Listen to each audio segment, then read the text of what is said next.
31 de julho de 2022. Uma câmera de vigilância na cidade de Ohio grava um carro virando lentamente a esquina às 5h34 da manhã. Apenas um minuto depois, aquele mesmo carro atingiria 160 km/h e bateria de frente na parede de um dos prédios. Mais tarde, um dos policiais definiu aquela colisão como uma das piores que ele já havia visto. Um outro policial disse que o carro havia partido ao meio. Apesar de tudo parecer ter sido um acidente, dias mais tarde, a polícia iniciaria uma investigação.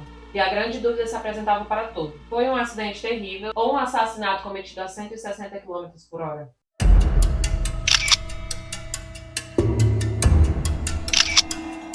Olá pessoal, eu sou a Sandra Jane e sejam muito bem-vindos a mais um vídeo do nosso Arquivo 17. Quem eram os 3 jovens envolvidos no terrível acidente no bairro de Strongville, em Ohio, nos Estados Unidos? Davion Flanagan nasceu no dia 11 de março de 2003 e ele é o mais velho de 3 irmãos. Aos 8 anos de idade, ele e suas irmãs, Davin e Dahlia, foram adotados por Jamie e Scott Flanagan.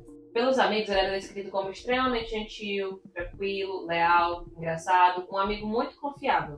Os familiares falaram também que ele era muito respeitoso, muito educado, focado e muito amado pela comunidade. Ele era o running back titular do time de futebol americano de Strongville High School, que é um jogador de ataque do futebol americano, cuja principal função é correr com a bola após recebê-la. Ele também era responsável por receber os passes curtos e proteger sua dupla contra os defensores adversários. Durante o intervalo de temporada dos jogos, ele trabalhava meio período como treinador de natação para os jovens. Após a formatura, o Davion começou a trabalhar em tempo integral e se candidatou a Alley State Hairstyling and Barber College, que é uma faculdade para quem quer se formar em estilos capilares e trabalhar como barbeiro, com a intenção de ingressar no curso no outono de 2023. Já o Dominic Russo nasceu no dia 24 de setembro de 2021. Ele era filho de Frank e Christina Russo e foi criado em Strongville, Ohio. Ele era muito ligado à família, incluindo seu irmão, Angelo, e sua irmã, Christine. Era carismático, atlético, muito querido, extrovertido e brincalhão. A mãe dele o descreve como o tipo de pessoa que iluminava qualquer ambiente. Seus interesses incluíam música, basquete e investimento na bolsa de valores. E por último temos a Mackenzie Shrilla. Ela nasceu no dia 2 de setembro de 2004 e tinha 17 anos na época do acidente. Influenciadora, ela era muito ativa nas redes sociais e postava vídeos de seu estilo de vida e roupas em sua conta no TikTok. A conta tinha inúmeros seguidores e várias empresas enviavam amostras de roupas e produtos para ela avaliar. Ela era muito considerada popular, vaidosa, influencer. Era uma adolescente normal de classe média. Era também considerada inteligente e sociável, só que emocionalmente intensa e dependente do relacionamento. Outras pessoas também consideravam que ela era ciumenta e bastante impulsiva. A Mackenzie e o Dominic namoraram por 4 anos, começando quando ela tinha apenas 13 anos e ele 16. O casal começou a morar junto em 2021, supostamente na casa dos pais dele. Ela gostava de passar tempo com a família de Dominic e gostava também bastante de dirigir o seu carro por áreas de Strongville. Então, para situar melhor vocês sobre a relação deles três, a Mackenzie e o Dominic namoravam já há 4 anos, então já se conheciam há um pouco mais de tempo. Já o Davion tinha conhecido o Dominic fazia pouco tempo, então o Davion era mais amigo do Dominic e acabou se tornando um amigo da Mackenzie também. Se você estiver gostando do vídeo e desse formato como eu estou apresentando a história para vocês, não esquece de se inscrever aqui no canal, porque assim toda semana quando eu colocar um vídeo novo aqui, o YouTube vai avisar para vocês. Depois de ter situado vocês sobre quem são os 3 jovens que estavam no carro no dia do acidente, eu vou deixar uma notinha. Esse caso, ele é um caso que tem bastante conteúdo nas redes sociais. E sempre que eu puder, eu vou deixar aqui fotos e vídeos enquanto eu for narrando para vocês vocês entendam melhor como que funcionava a dinâmica da vida dos 3 e para que vocês entendam um pouquinho da personalidade de cada um deles também. Então vamos começar a traçar aqui as linhas para o caso.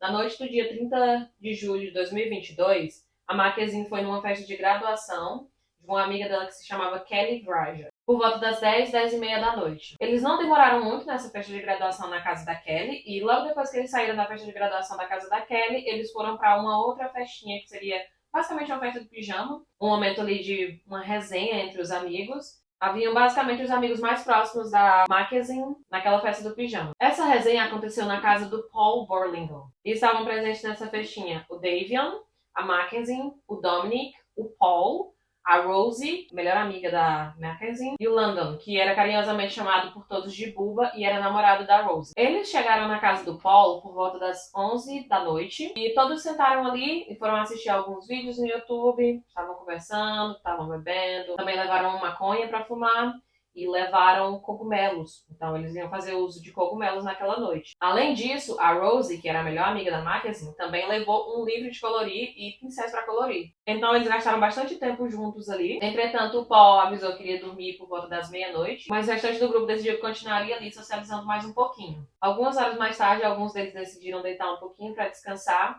e a Rosie, que era a melhor amiga da Mackenzie, lembra de ter visto o Dominic acariciando o cabelo da Mackenzie enquanto ela dormia no sofá. Então estavam os dois ali naquele momento. E ela disse que tudo parecia muito bem e que tudo parecia bem normal. Por volta das 5 horas da manhã, a Mackenzie e o Dominic acordam e decidem ir para casa. Nesse momento, eles acabam perguntando para o Davian se ele queria ir com eles também. Eles iriam dar uma carona para o Davian. E apesar de ter feito um acordo com o Bubba de que ele pegaria uma carona com ele mais tarde, o Davian acabou decidindo ir com o Dominic e com a Mackenzie. Então, antes de entrar no carro para pegar a carona com eles dois, o Davian vai até o Bubba e avisa ele que ao invés de esperar por ele para ir mais tarde, ele iria naquele momento que é para ir para casa e dormir um pouco. Mas que a ajuda que ele tinha oferecido para o Bubba com a caminhonete na manhã seguinte, ele estava de pé. Então, ele ia só dormir algumas horas em casa e depois ia para casa do Bubba e ajudaria ele. Quando eles estavam se despedindo, o Bubba disse que sentiu no coração de falar para ele uma frase assim, pouco usual, que eles nunca tinham dito um pro outro, mas o Bubba virou pro Davian e falou: até mais, mano.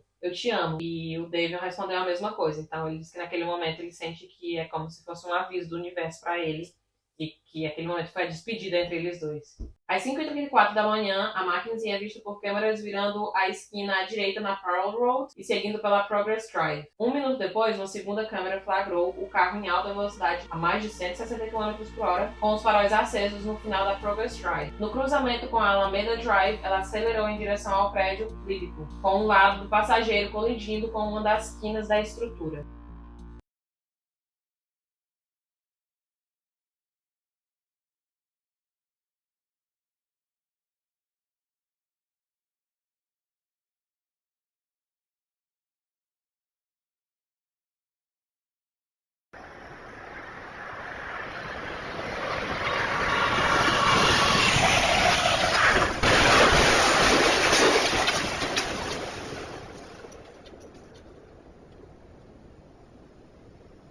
Esse vídeo pra mim é extremamente surpreendente, porque quando o carro bate e dá aquele estrondo, eu imagino pra alguém que morasse ali perto que, se por acaso escutou o barulho do carro, deve ter sido um barulho bem assustador. Os primeiros socorristas chegaram apenas 45 minutos após o acidente, depois que uma pessoa que estava passando de carro ligou pra eles, e eles encontraram o Dominic, a Mackenzie e o Davian inconscientes. A Mackenzie, ela foi levada para um hospital de helicóptero, ela acabou por meio que despertar e conversou um pouco ainda com os socorristas. Já o Davian e o Dominic, eles foram declarados mortos ali mesmo no local. A polícia encontrou no local saquinhos com maconha, encontrou também cogumelos psilocibinos e uma balança digital no meio das coisas da Mackenzie. E para que vocês entendam como eles estavam posicionados dentro do carro, a Mackenzie estava dirigindo, o Dominic estava no banco do lado dela e atrás do Dominic estava o Davian. Então a Mackenzie estava do lado esquerdo e os dois meninos estavam do lado direito. E o acidente foi tão terrível, o carro ficou em um estado tão deplorável que um dos policiais falou que o carro tinha se dividido ao meio e o outro falou que ele tinha sido o pior acidente que ele já tinha visto na vida dele. Então, no primeiro momento, quando os socorristas chegaram no local, entendeu-se que aquilo tinha sido apenas um acidente infortúnio. Entretanto, com o passar dos dias e dos meses, a polícia começou a acreditar que aquilo não havia sido apenas um acidente, mas sim um assassinato. E o que fez a polícia acreditar nisso? Bom, os promotores apresentavam vários elementos, e um dos primeiros foi o comportamento da Mackenzie após o acidente. E explicando um pouco mais sobre esses comportamentos da Mackenzie, considerava-se principal a questão das redes sociais dela. Nas redes sociais dela, ela se apresentava de uma forma muito estranha apenas alguns dias e semanas após o acidente. Então, apesar de ainda estar no hospital, ela estava engajando bastante, tanto no TikTok dela quanto no Instagram. Ela postava vídeos todos os dias, postava vídeos saindo do hospital para pegar um banho de sol, ela postava vídeos dentro do hospital, informava quando ela tinha tido cirurgias. É como se ela estivesse fazendo um vlog da vida dela dentro do hospital. E não só isso, ela também aparecia em vídeos sorrindo, o que deixava as pessoas um pouco desconfortáveis com a situação, porque aquilo tinha acabado de acontecer, ela tinha perdido o namorado, tinha perdido o amigo, e não parecia que ela estava assim tão perturbada com a situação toda. Os familiares das vítimas também consideravam que ela postava uns vídeos bem esquisitos. O vídeo dela que ela tá numa roupa rosa depois que ela saiu do hospital. E ela fala que ela é uma dessas meninas que consegue usar muitas drogas e não morrer. I'm not even cool. I'm just one of those girls that can do a lot of drugs and not die. Foi um vídeo que os familiares das vítimas considerou bem desrespeitoso, assim por dizer. Ela também gravava tendências pro TikTok, depois de ter acontecido isso tudo. E uma outra coisa que chocou bastante sobre essa questão do comportamento dela foi que apenas 3 meses depois do acidente, em outubro de 2022, no Halloween, ela se disfarçou. No primeiro disfarce não foi tão estranho, já o segundo disfarce dela se disfarçou como um cadáver e foi comemorar o Halloween com as amigas. Então todo mundo achou que foi um total desrespeito, que ela não deveria fazer isso, ela deveria estar em luto naquele momento. Foi menos de 3 meses, basicamente, depois do acidente. Eles consideraram que não era um momento adequado de fazer aquilo. Mas tanto ela quanto a amiga dela, Rosie, elas afirmaram que, na verdade, não era uma fantasia de cadáver, mas sim uma fantasia relacionada ao rapper Playboi Carti, que era um cantor que ambas as meninas gostavam de ouvir. Um segundo ponto que fez a polícia acreditar que aquilo, na verdade, não havia sido um acidente, mas sim um assassinato, foi o fato de que a caixa preta do carro comprovou que ela não havia tentado nenhuma vez frear. Então ela estava com a aceleração ao máximo, ela estava a 160 km por hora, e não houve nenhuma tentativa de frear. Um terceiro ponto que fez a polícia acreditar que, na verdade, aquilo tudo tinha sido um assassinato foi o fato de que a Mackenzie, um dia antes, passou por aquele mesmo local, e o GPS indicou isso. Portanto, a polícia acreditava que, na verdade, o que ela estava fazendo era um reconhecimento do local. E que aquilo era parte do planejamento dela para executar o assassinato dias depois. O quarto ponto levantado foi o histórico de ameaças. Algumas testemunhas relataram que em episódios anteriores de discussões entre o Dominic e a Mackenzie, ela teria ameaçado de causar um acidente. A testemunha alegou ter ouvido algo semelhante a "vou bater esse carro agora". E eu lembro que enquanto eu estava assistindo o documentário da Netflix sobre isso, eu fiquei até um pouco espantada, porque essa testemunha é um dos familiares de Dominic. Eu não lembro se foi o irmão ou se foi a mãe dele que ouviu quando a Mackenzie ameaçou que ia bater o carro. Então, durante a investigação, esses relatos eles foram usados para demonstrar a intenção. Além disso, tem um fato bem interessante que não é citado no documentário da Netflix, mas que eu pesquisei bastante e eu consegui encontrar, que é de que a Mackenzie já havia ameaçado tirar a própria vida. Isso foi apenas 2 anos antes, em 2020, quando ela tinha 15 anos de idade. Os pais dela ligaram para a polícia para avisar que ela estava fazendo essas ameaças dentro de casa.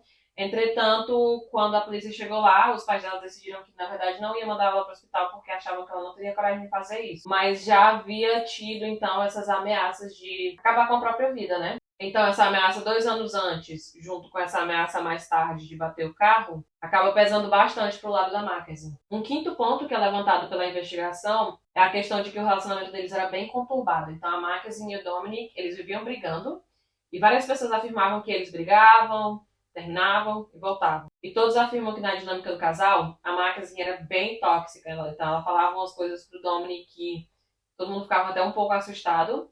Inclusive, na noite antes do acidente, foi no dia 30 de julho, ela havia mandado mensagem para Rosie, que é a melhor amiga dela, perguntando se a Rosie queria ir pra praia para pegar um bronzeado. E a Rosie disse que não, porque estava ocupado, porque tinha algumas coisas para fazer.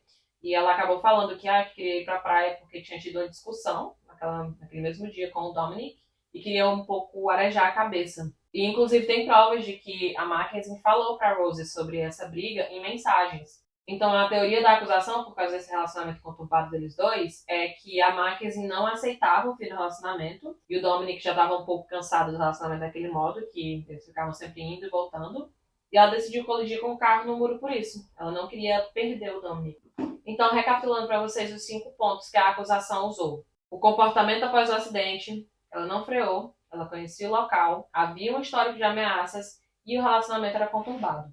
Esses foram os pontos levantados pela investigação, mas a defesa também tinha os seus pontos. Então a defesa se sustentou em 4 pontos. Eles alegaram que a Mackenzie sofreu um apagão, eles disseram que ela poderia ter tido uma emergência médica, disseram que ela não lembrava do momento do impacto e que não existia prova direta de intenção homicida. Basicamente, todos esses pontos que a defesa levantou estão ligados a algo que se chama POTS, que eu vou explicar melhor para vocês. O POTS significa Síndrome de Taquicardia Postural Ortostática. é uma condição em que a frequência cardíaca da pessoa aumenta significativamente ao se levantar. Isso pode causar sintomas como tontura, desmaio, fadiga e sensação de fraqueza. E para sustentar essa ideia de que a Mackenzie havia sofrido um POTS no momento do acidente, diziam que havia algumas evidências. O histórico com diagnóstico em 2017, relatos, no caso esses relatos são mensagens que a Mackenzie mandou para o próprio Dominic em 2020 e 2022, onde ela relatava que havia tido blackouts, que no caso são esses apagões. Eles também usaram a amnésia após o acidente como uma das evidências, baixos níveis de oxigenação no sangue e altos níveis de lactato logo após o acidente. Para que vocês entendam como que eles chegaram nessas evidências, os pais da Mackenzie, o Steve e a Natalie, em maio de 2025, juntamente com o neurologista Dr. Kamal Chemali, analisaram essas evidências de que elas eram compatíveis com a perda de consciência da Mackenzie no momento do acidente. O Steve e a Natalie, eles acreditam que a filha sofreu esse mal súbito no momento do acidente e que ela não causou intencionalmente a morte do amigo e do namorado. Eles sustentam essa ideia, essa teoria até hoje, e quando a série da Netflix saiu, eles foram ainda mais fortes para falar sobre essa teoria deles, tanto na série quanto no tribunal. Sobre o julgamento da Mackenzie, ela escolheu um julgamento sem júri. Então, isso significa que apenas uma pessoa seria responsável por dar a sentença a ela, ao invés de vários jurados decidindo juntos sobre isso. A juíza que ficou responsável pelo caso da Mackenzie e de dar essa sentença para ela foi a juíza Nancy Margaret Russell. E depois de analisar as provas que ela tinha recebido da promotoria, ela considerou que o acidente tinha sido deliberado, no caso, tinha sido intencional. E a juíza, inclusive, deixou um pouco do que parecia ser a opinião dela nesse julgamento. Ela descreveu a Mackenzie como um inferno sobre rodas e que ela tinha uma missão e que executou com precisão. E ainda segundo a descrição da juíza sobre a Mackenzie, a decisão da Mackenzie sobre o Dominic teria sido pena de morte. É interessante citar que quando a Mackenzie foi para o hospital, eles tiraram algumas amostras de sangue dela e foi comprovado que no sangue dela tinha maconha. Entretanto, ela não tinha feito uso dos cogumelos. Então, como a Mackenzie sempre tinha muitos vídeos nas redes sociais onde ela estava dirigindo e fumando maconha ao mesmo tempo, a promotoria considerou que ela já tinha o hábito de fazer aquilo e que, portanto, a maconha não poderia ser utilizada como uma das razões para o acidente. Ao final do julgamento, a Mackenzie foi considerada culpada de 4 acusações de assassinato, 2 acusações de homicídio veicular agravado, 4 acusações de agressão criminosa, posse de drogas e posse de instrumentos criminosos. Durante o julgamento da Mackenzie, alguns familiares das vítimas resolveram falar. Um deles foi a irmã do Davian, e ela pediu a pena máxima para Mackenzie, e a outra foi a mãe do Dominic, que disse que ela deveria ser grata por ainda estar viva. Ao final do julgamento, a Mackenzie foi sentenciada então a 2 penas de prisão perpétua, com possibilidade de liberdade condicional após 15 anos. Além disso, a carteira de condução dela, a CNH dela, foi suspensa permanentemente. Após a morte de Davian, seus pais criaram a Davian Flanagan Memorial Scholarship Fund, para ajudar jovens de baixa renda a realizarem o sonho de estudar barbearia. A fundação homenageia a paixão de Davian por cortar cabelo e seu plano de ingressar na All-State Hairstyling and Barber College. Em 2024, a organização entregou sua primeira bolsa de estudos, mantendo vivo o legado e os sonhos de Davian. Essa parte do documentário me deixou até um pouco feliz, porque apesar de que foi uma fatalidade, o Davian infelizmente faleceu nesse acidente de carro, mas os pais dele tentaram encontrar um modo de permanecer com a memória do filho deles viva. Eles já entregaram, inclusive, a foto que eu deixei pra vocês, eles já entregaram a primeira bolsa. Desse modo, apesar de que o Davian se foi, uma sementinha foi plantada e todos os anos eles vão ver que pelo menos o filho deles, mesmo após a morte, de algum modo, continua ajudando as pessoas. Esse caso me deixou muito em cima do muro, porque apesar de que basicamente todas as provas indicam que foi um assassinato, é muito estranho porque o acidente foi terrível e o carro ficou só o bagaço, assim por dizer. O carro realmente ficou inútil depois do acidente. Foi incrível que ela tenha sobrevivido e uma das partes que o pessoal leva em conta pra defender ela, pra dizer que na verdade não foi um assassinato, mas sim um acidente, é que seria bem pouco possível alguém cometer um assassinato dessa forma, conseguindo sobreviver no final. Então, pra vocês que ouviram quando o carro bateu e depois viram a foto de como o carro ficou, realmente é incrível que ela tenha sobrevivido. Para esse mesmo grupo de gente que defende que na verdade foi um acidente, eles acham que a promotoria exagerou bastante e que a forma que ela se comporta, que a Mackenzie se comporta, na verdade é só como qualquer adolescente da idade dela. E sinceramente, se a gente for pensar bem, no TikTok a gente vê bastante adolescente e jovem que agem da mesma forma que a Mackenzie e nem por isso são assassinos, assim por dizer. Mas ao mesmo tempo você tem a caixa preta do carro, que dá todas aquelas informações que são tão claras, que ela realmente acelerou até o final, não teve nenhuma tentativa de freio em nenhum momento. É um pouco complicado você ir contra essas provas e pensar que, na verdade, não foi um assassinato, mas sim um acidente. E outro fato também são as ameaças, né? As ameaças anteriores que ela já tinha feito e todo esse medo que tinha, provavelmente, dela perder o Dom, porque o Dominic estava ficando muito cansado daquela rotina, do modo que eles dois estavam se comportando no relacionamento. E ele já tinha conversado com a família dele, já tinha avisado o irmão dele que queria terminar o relacionamento. Então, de um certo modo, a Mackenzie já sabia sobre isso. Pra mim, esse conjunto de coisas acontecendo ao mesmo tempo me deixa muito confusa e me faz ficar um pouco em cima do muro, mas eu acho que a maior parte de mim acredita que a Mackenzie, na verdade, cometeu um assassinato. Então agora eu quero saber de vocês, o que é que vocês acham? Vocês acham que foi um acidente ou que foi um assassinato? Pra mim, eu acredito mais que tenha sido um assassinato. Ela tava com medo e tem todas essas provas da caixa preta, tem as ameaças anteriores. No documentário da Netflix não parece que ela tem remorso, inclusive ela tá sendo acompanhada de advogados, porque aparentemente ela tem medo das coisas que ela tá falando. Tem também algumas outras coisas que surgiram depois, aparentemente ela teve relacionamento com uma menina lá dentro da prisão. E essa menina, depois que saiu da prisão, começou a falar sobre o relacionamento delas duas, sobre o que ela tinha contado pra ela. Enfim, é muita história. Eu vou deixar várias referências pra vocês aqui embaixo, se vocês quiserem assistir o documentário da Netflix. Eu indico bastante. É um documentário muito bom, é só 1h30. E tem bastante detalhe. Tem algumas coisas que eu contei aqui que não estão no documentário da Netflix. Então vale a pena você ver o documentário também, só pra você entender um pouco melhor. Entender como a família se sente. E talvez depois de assistir o documentário e esse vídeo, você tenha uma ideia um pouco melhor. Você consiga se decidir se foi acidente ou se foi assassinato. Mas deixa seu comentário aqui embaixo e me diz o que você acha desse caso. Deixa também aqui embaixo um comentário pedindo algum caso pra próxima semana, porque eu tô sempre levando em conta. E os casos que vocês pedirem, eu posso colocar para o próximo vídeo. Então, muito obrigada. Tchau, tchau.